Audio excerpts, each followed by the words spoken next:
Hello, friends. I'm Professor Filip Kovacevic, and this is the 8th edition of the Russian newspaper's Monitor.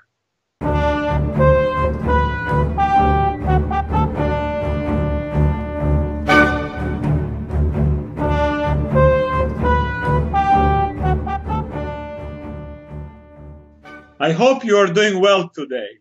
First of all, thank you very much, very much for making our Kickstarter campaign successful. We will continue to offer you top-notch programming. Thank you for your commitment to impartial and objective journalism. I know you can't wait to find out what was covered in the Russian press this week. So let's get into it right away. We start today, as we usually do, with the Russian government-owned newspaper Rossiyskaya Gazeta. Let's see what's on the Kremlin's collective mind. We'll take a look at the front page for the edition for November 24, 2016. On the top of the front page, there is a photo of the Russian Defense Minister, Sergei Shoigu, next to the title that says, "Military cooperation between Moscow and Beijing helps support peace in Eurasia." These are Shoigu's own words. The article continues on page 3. It reports on Shoigu's official visit to the People's Republic of China, which took place on November 23rd. The article states that the schedule of Shoigu's meetings in Beijing was extremely busy. His meetings started in the morning and ended at night. His first meeting was with Sui Silian, who is the deputy president of the Chinese Central Military Committee. After the meeting, Shoigu said that military cooperation between Russia and China is the foundation for peace in Eurasia and beyond. He also stated that this cooperation is oriented toward confronting contemporary challenges and threats to security, the foremost being international terrorism. In addition, Shoigu said that with his Chinese host, he discussed all the global geopolitical hotspots, including Syria, Iraq, and Libya. There is no doubt that the Western intelligence agencies would have given a fortune to be or to have a fly on the wall during this meeting. After all, these are precisely the conflict zones where the United States and NATO have been heavily involved and where things are taking a negative turn for them, thanks to the joint efforts of the Russians and the Chinese. In another disconcerting move for the West, Shoigu claimed that every year the cooperation between Russia and China is getting more and more intensive. This year alone, there will be more than $3 billion worth of joint military projects and projects in military technology. More generally, Shoigu stated that Russia and China today represent balanced and responsible actors on the global political scene, and that they demonstrate this in their activities in the United Nations, the BRICS group, and the Shanghai Cooperation Organization. After the meeting with Sui, Shoigu visited the Chinese Ministry of Defense and met with his Chinese counterpart, the Defense Minister, Colonel General Chan Van-Suan. The article notes that General Chan called Shoigu his old friend, and that from the friendly tone of their conversation, it was clear that they have a lot of personal respect and sympathy for each other. The Russian Deputy Defense Minister Anatoly Antonov, who was present at the meeting, later said to journalists that Shoigu and Chan talked about joint military exercises, visits of military ships, exchange of officers, and the holding of international military games in China in 2017. Antonov also stated that Shoigu emphasized that close military cooperation between Russia and China is not directed against any country in the world, but is instead a firm guarantee for the peace and security in the world. As I said on many previous occasions, this kind of close cooperation between Russia and China is a nightmare for those who want the United States to maintain global hegemony and be the policeman of the world, such as the leadership of the CFR and the Atlantic Council. This cooperation signals the crushing defeat of Kissinger's and Brzezinski's school of American geopolitics. One of the key directives of this school of thought is that in order for the United States to keep dominant position in the world, it must foment conflict between Russia and China. During the Cold War, the United States pressured China against the Soviet Union, and this was the secret underside of Nixon's and Kissinger's so-called opening toward Mao Zedong and the Chinese communists.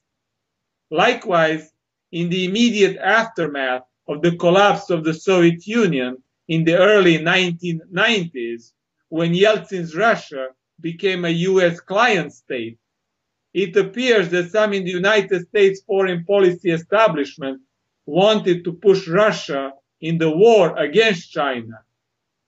Fortunately, this effort failed. And so now when Russia and China converge economically and politically in many respects, integrating vast territories, resources, and military might, there is justified panic in some Washington circles that the United States may be losing Eurasia. This is why there could take place some engineered and very serious political incidents in South and East Asia in the coming period, perhaps even as early as the next year.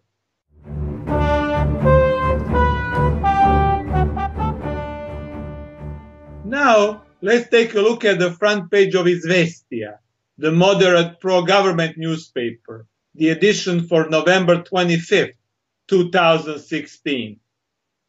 In the middle of the front page, there is an article with the title, Russia is installing a global system of ocean surveillance, with the subtitle, Harmony, which is the name given to this system, will be able to discover enemy ships, submarines, and planes in any ocean of the world.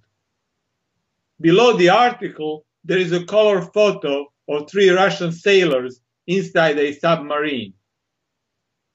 The article reports that the Russian Ministry of Defense has begun installing a new and unique system of ocean surveillance, which will make transparent miles and miles of the world's oceans and make it possible to discover ships, submarines, and even planes and helicopters flying low above the water. The system functions on the basis of acoustic signals sent out by robotic entities, which are released by Russian submarines and anchored on the ocean floor. The signals will be collected by satellites and then directed to the command center in the Arctic. As I already pointed out, the name of this surveillance system is Harmony, and it is supposed to be fully operational by 2020. At this time, the Russian Federal Agency for Special Projects is working on the production of the robotic entities, which will be the backbone of the surveillance system. Also, the construction of a surveillance command center began near the Russian village of Belushaya Guba on the island of Novaya Zemlya in the Arctic. According to the article, the entire system is being built by the corporation called Almaz Antey, which has closely collaborated with the Russian military on many projects dealing with the missile defense and rocket development. The article goes in detail describing the function of the system once it is installed on the ocean floor. What is clear is that no movement or noise will be able to pass undetected. The Russian military will be informed of all and any movements of its potential opponents. According to Dmitry Kornev, who is the director of the Internet project Military Russia, the robotic entities will be carried and planted on the ocean floor by the Russian submarine for special operations called Sarov. Other submarines that might also take part in this operation are the atomic submarines Belgorod and Khabarovsk, which are being constructed at this time. The submarine Belgorod is almost finished and will be commissioned by the Russian Navy in the beginning of next year, while Khabarovsk will be constructed by 2020. The article quotes the Russian military historian Dmitry Boltenkov, who states that the entire surveillance system will be fully operational by 2020 and that Russia will be able to confront and resist any threats coming from the sea. In my opinion, this article shows to what extent the Russian government is committed to expanding the global reach of the Russian military. It is clear that the Russians are intent on diminishing the existing US supremacy in the world's oceans. Though historically, Russia has been perceived as a primarily continental power, with the application of these innovative robotic technologies and weapons, it is on the way to becoming an influential sea power as well.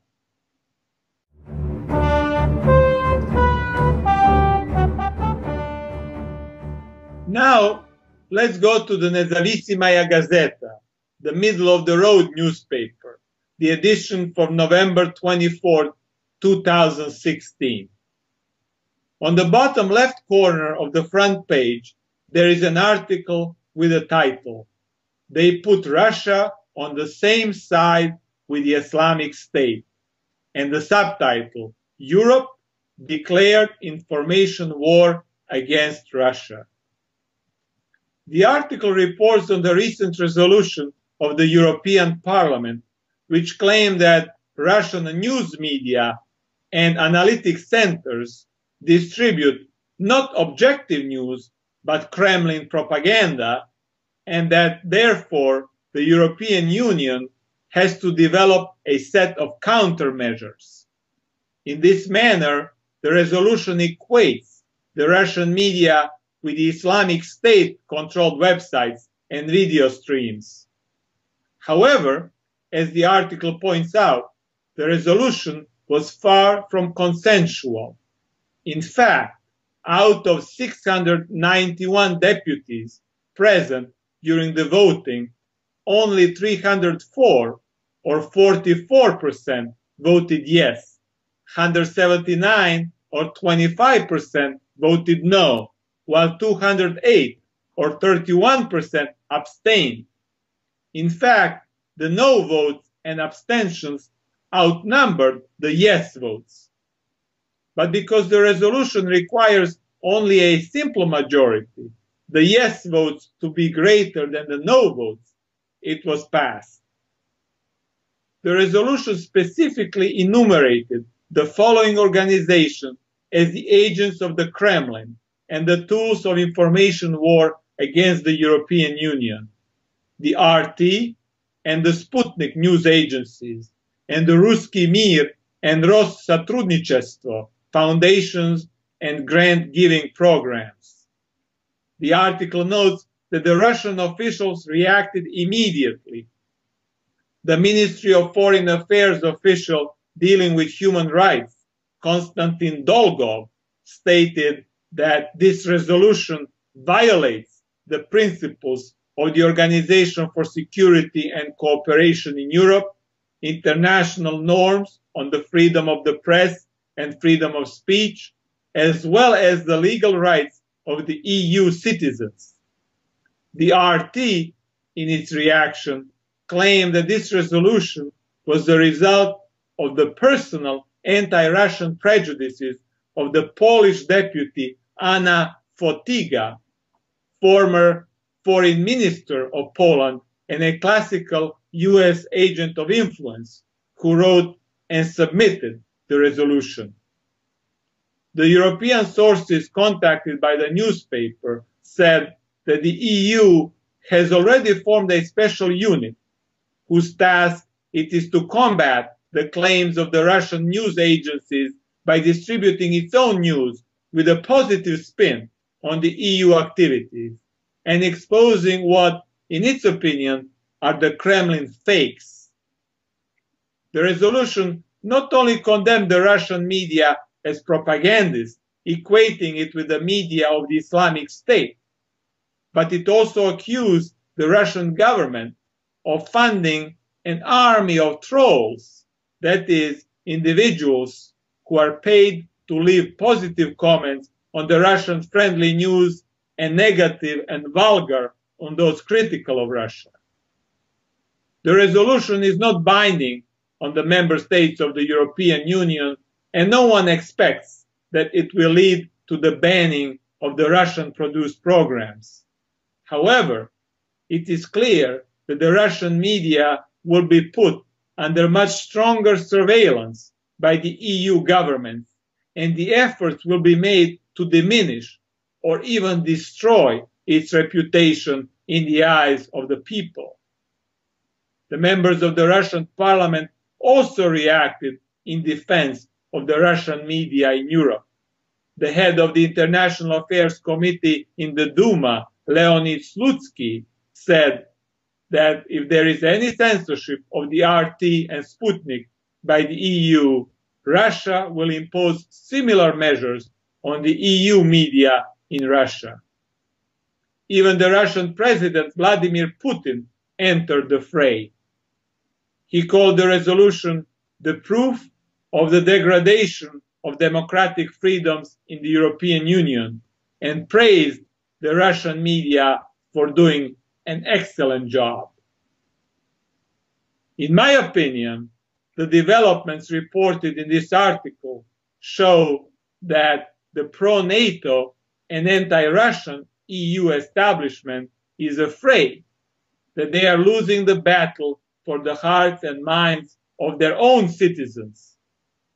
Citizens all over Europe are realizing that the biggest threat to peace, stability, and prosperity comes not from Russia, but from their own corrupt political elites who have gotten rich by abusing the powers of their political offices for private gain.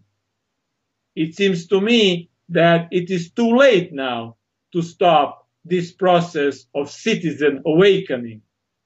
In my opinion, this will be made manifest next year because 2017 is the election year in many European countries, including France and Germany. If, of course, there is no breakout of another European war before that.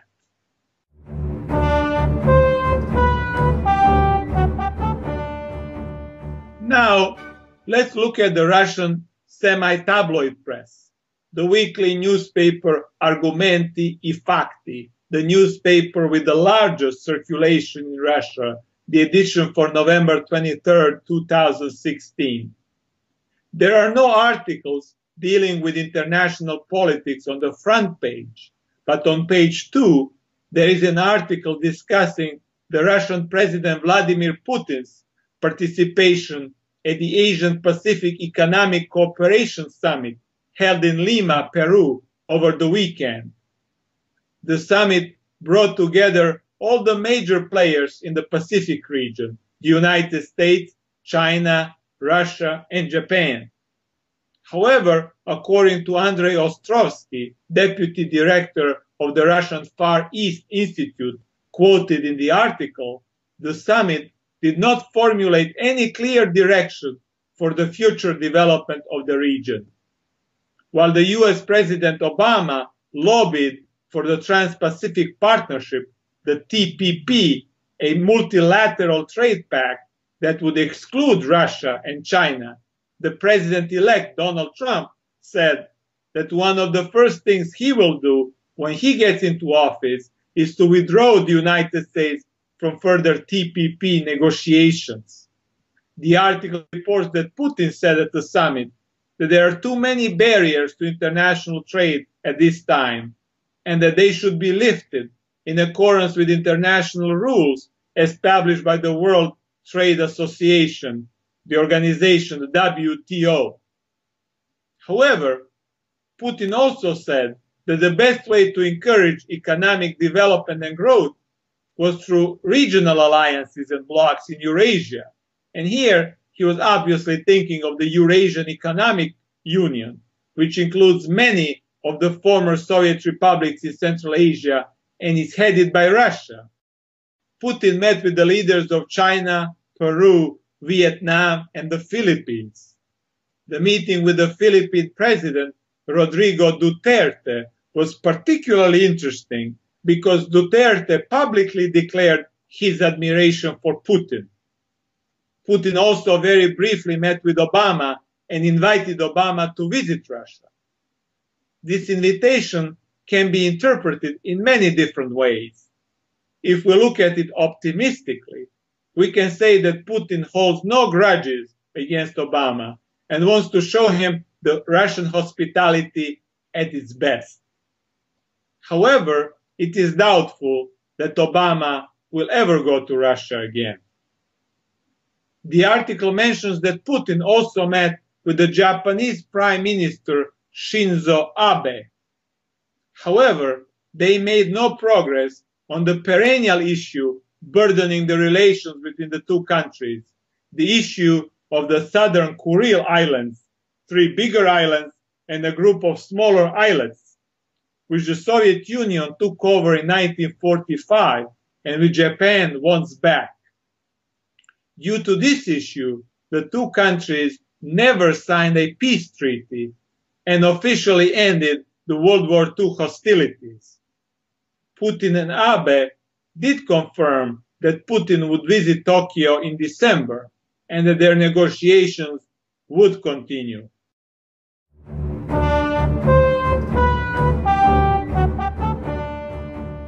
Lastly, let's also take a look at the front page of the Russian semi-tabloid newspaper Komsomolskaya Pravda, the edition for November 23, 2016.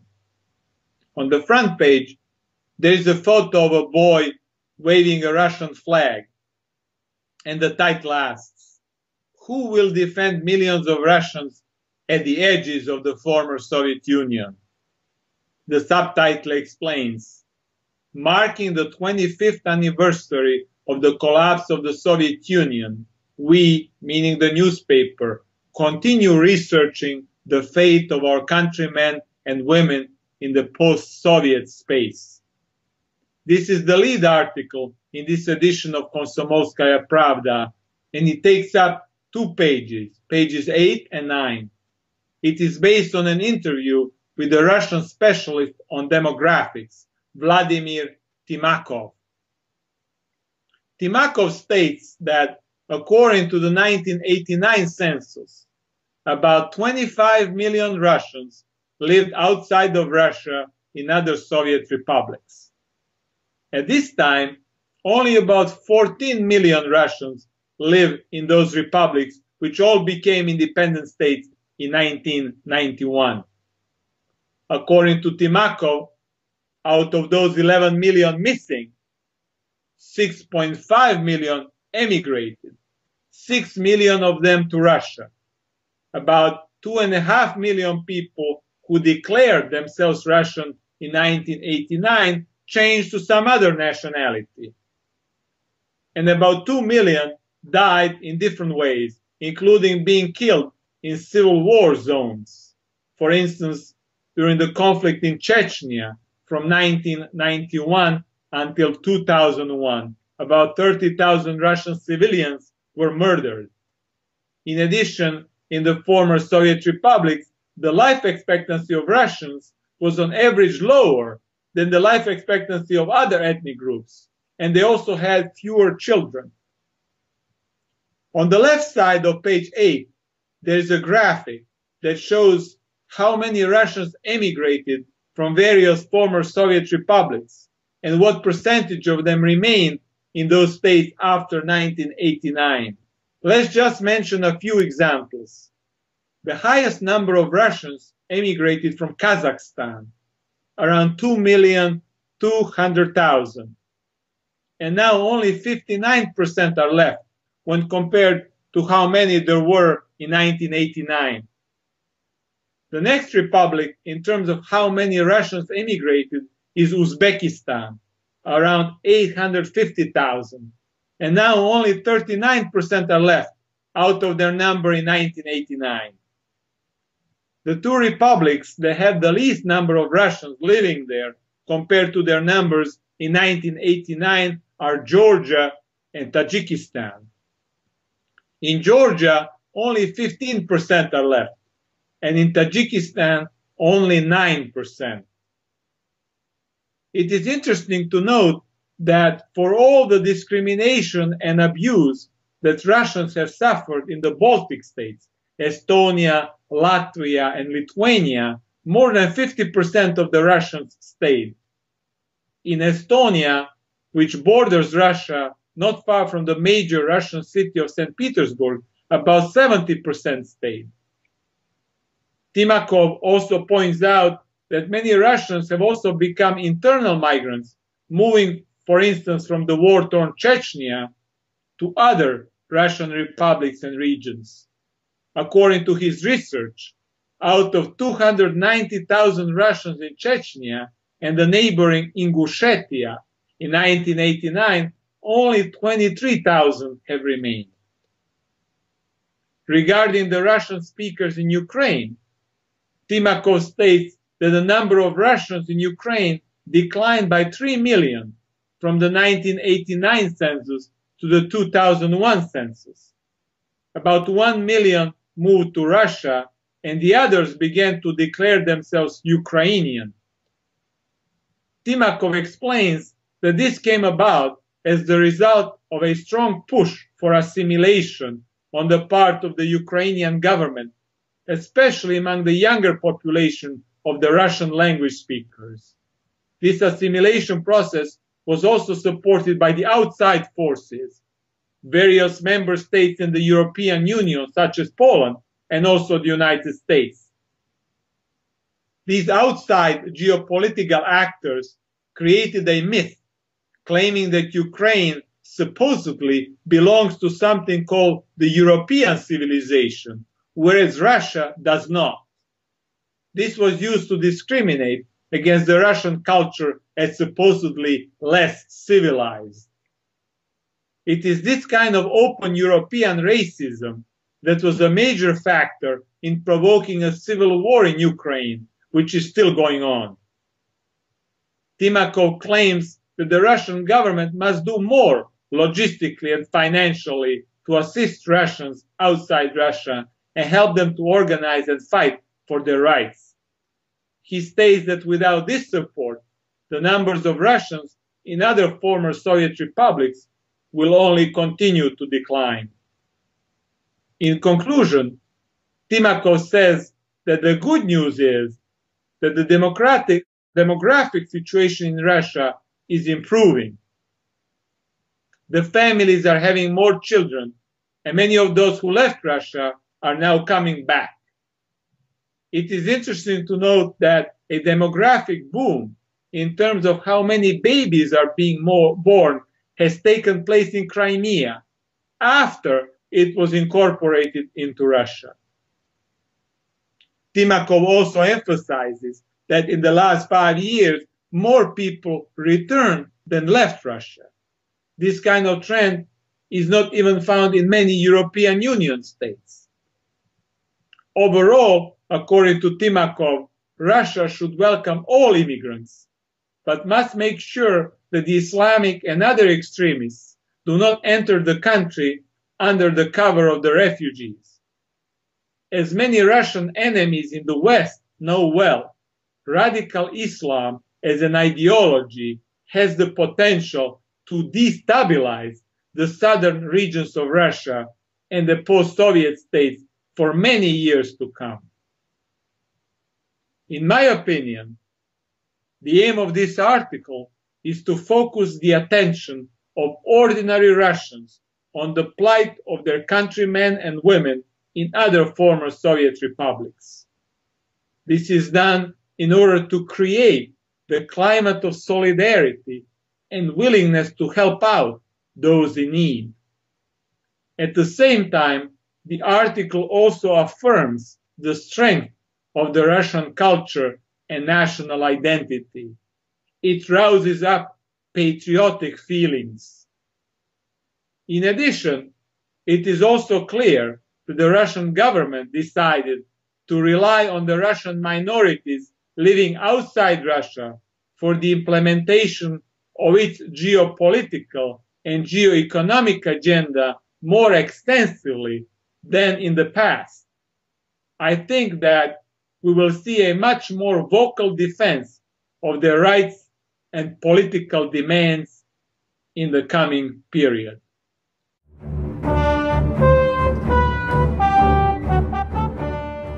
Dear friends, this is all for today. Thank you for watching, and thank you once again for supporting our Kickstarter campaign and making it successful. Be cool and stay cool until the next edition of the Russian Newspapers Monitor.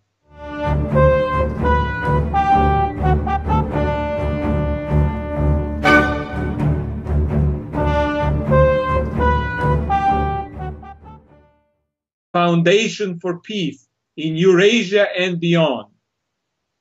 He also stated that this cooperation is oriented toward confronting contemporary challenges and threats to security, the foremost being international terrorism.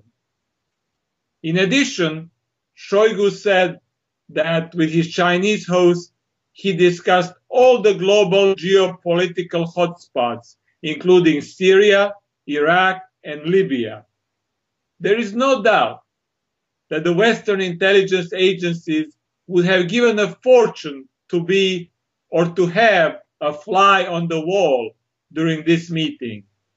After all, these are precisely the conflict zones where the United States and NATO have been heavily involved and where things are taking a negative turn for them, thanks to the joint efforts of the Russians and the Chinese.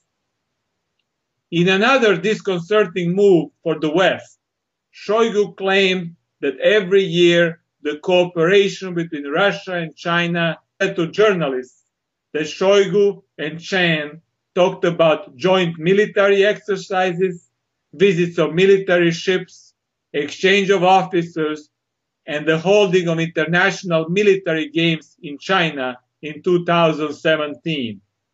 Antonov also stated that Shoigu emphasized that close military cooperation between Russia and China is not directed against any country in the world, but is instead a firm guarantee for the peace and security in the world.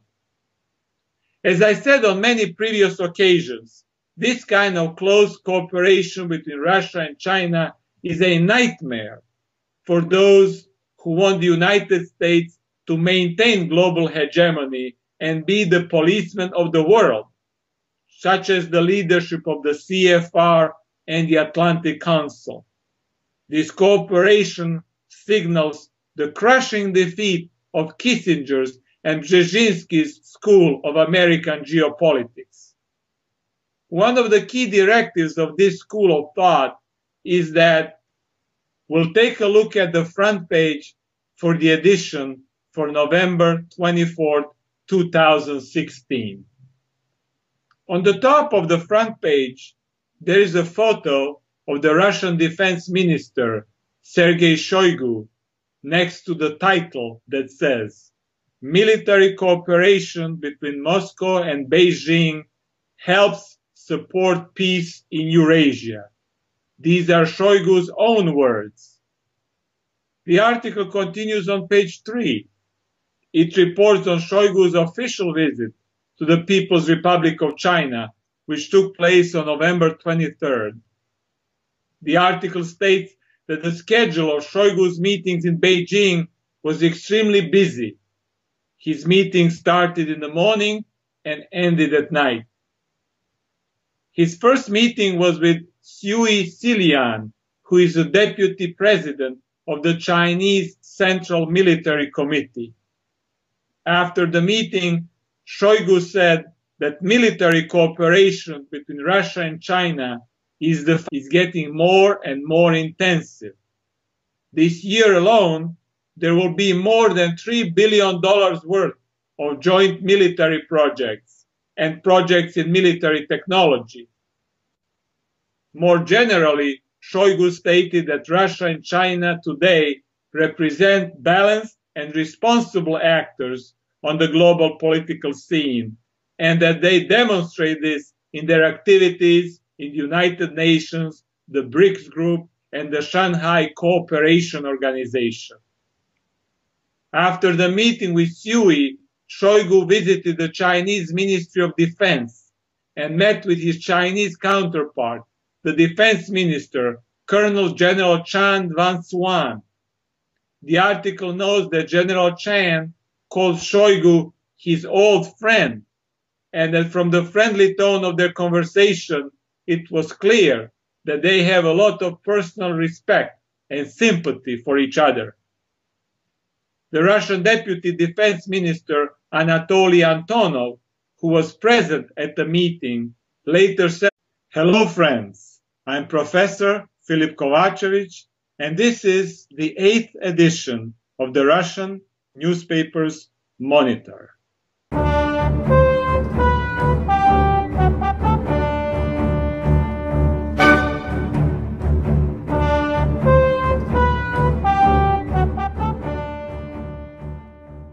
I hope you are doing well today. First of all, thank you very much, very much for making our Kickstarter campaign successful. We will continue to offer you top-notch programming. Thank you for your commitment to impartial and objective journalism. I know you can't wait to find out what was covered in the Russian press this week.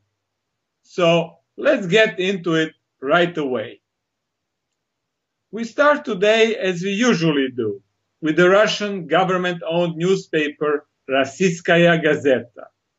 Let's see what's on the Kremlin's collective mind.